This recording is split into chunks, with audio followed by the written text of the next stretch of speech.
सुरुवातीलाच महत्त्वाची बातमी आहे, कारण राज्यातील गोरगरिबांना सणासुदीचे दिवस आनंदानं साजरे करता यावे याकरता म्हणून महायुती सरकारनं 3 वर्षांपूर्वी सुरू केलेली आनंदाचा शिधा ही योजना आर्थिक चणचणीमुळे कागदावरच राहताना दिसतेय। गणेशोत्सवापाठोपाठ दिवाळीला सुद्धा नागरिकांना हा शिधा मिळणार नाहीये अशी चिन्ह दिसतायत असंही म्हटलं जात आहे।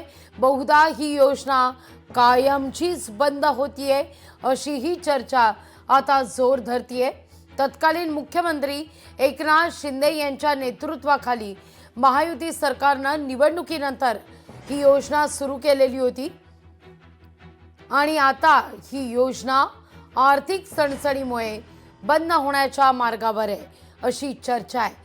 या सगळ्याविषयी अधिक माहिती घेण्याकरता थेट जाऊया आपल्या प्रतिनिधी भाग्यश्री प्रधान आचार्य यांच्याकडे। भाग्यश्री, काय अधिक माहिती या सगळ्या संदर्भात?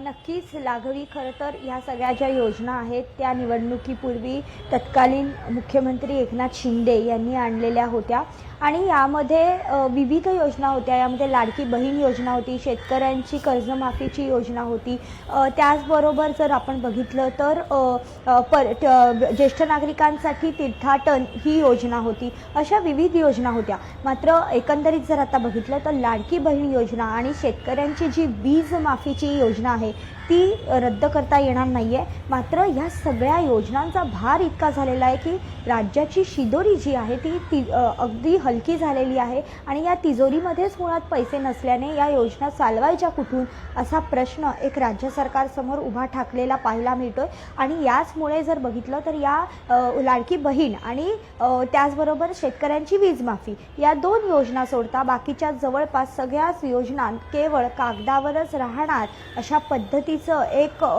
सवाल उपस्थित झालेला पाहायला मिळतोय। सध्या आनंदाचा शिधा या संदर्भात देखील अशीच काहीशी बातमी हाती येते।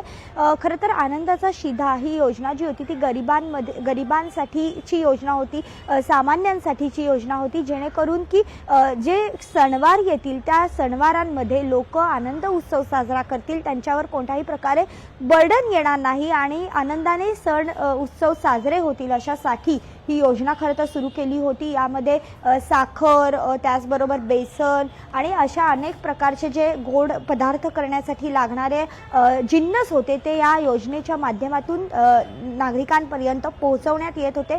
मात्र जर बघितलं तर गणेश उत्सवात देखील ही योजना झाली नाही आणि त्यानंतर जर बघितलं आपण तर आता दिवाळीमध्ये देखील अशा पद्धतीची कोणतीही वाटप जे आहे ते होऊ शकत नाही, कारण सरकारकडनं तशा हालचालीच नाही। दिवाळी 2 आठवड्यांवर येऊन ठेपलेली आहे, कुठल्याही प्रकारचं त्या संदर्भातलं GR काढलेला नाही, त्या संदर्भातलं काही पुन्हा जे काही नियोजन करणं अपेक्षित होतं ते केलेलं नाहीये, टेंडर काढलेलं नाहीये। त्यामुळे ही योजना जी आहे ती पुन्हा कागदावरच राहणार का अशी शक्यता आता वर्तवली जाते लाघवी।